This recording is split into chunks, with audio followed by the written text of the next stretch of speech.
Good morning. Wanted to give a short devotion today, so it won't be but just a few minutes. So bear with me, and we'll get a little devotion. So today's devotion is entitled "From Fear to Faith." So everybody's dealing with this right now. Everybody is a little bit afraid. I think we could probably all agree to that. When we think about fear, there are three, I think, important steps that we can take that will allow us to master our fear and move into the freedom that Christ intended for us to have. And so there's a couple of things. Number one, if we was to or were to acknowledge what fear is, to acknowledge what fear is. If fear didn't come from the Lord, then who gave it to us? As Christians, we must understand that fear is given to people by Satan. It's from the devil himself. Now, obviously, there's a good fear. I have a fear of going too fast on my motorcycle.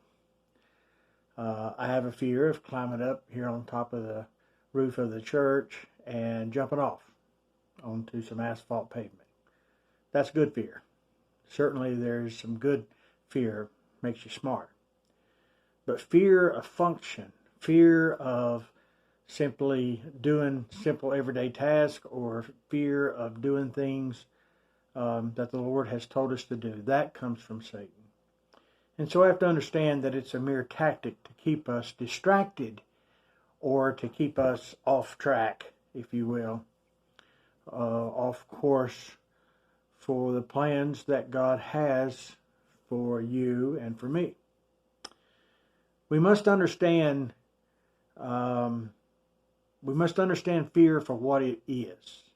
And then we have to realize that we have an authority to dispel this fear through the power of the blood that Jesus Christ himself shed for us.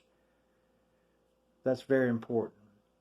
The Bible says in 1 Timothy 1:7, "For God has not given us a spirit of fear or to be timid, but of power, love, and of a sound mind."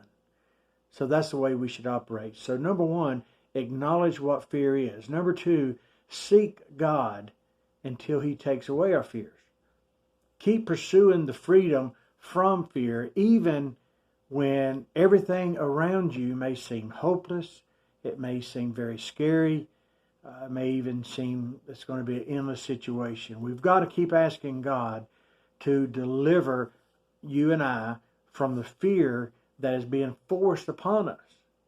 Matthew chapter 7, verse 7 and 8 says, "Ask and it shall be given you. Seek and you shall find. Knock and it shall be opened unto you. For everyone that asketh receiveth, and he that seeketh findeth, and to him that knocketh it shall be opened." So acknowledge what fear is. Seek God until he takes away your fear. And number three, speak truth.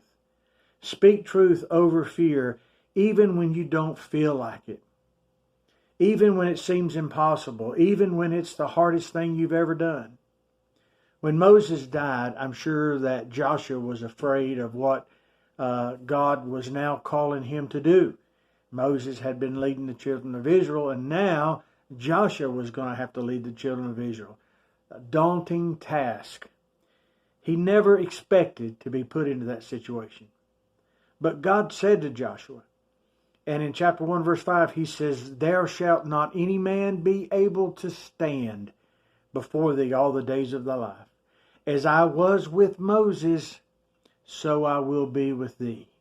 So as you and I begin to think about this and think about how God has been with the disciples as we read through the New Testament at the first century church all through the years, and when we think about our forefathers and the ones who grew this church, so as God was with them, so shall he be with us.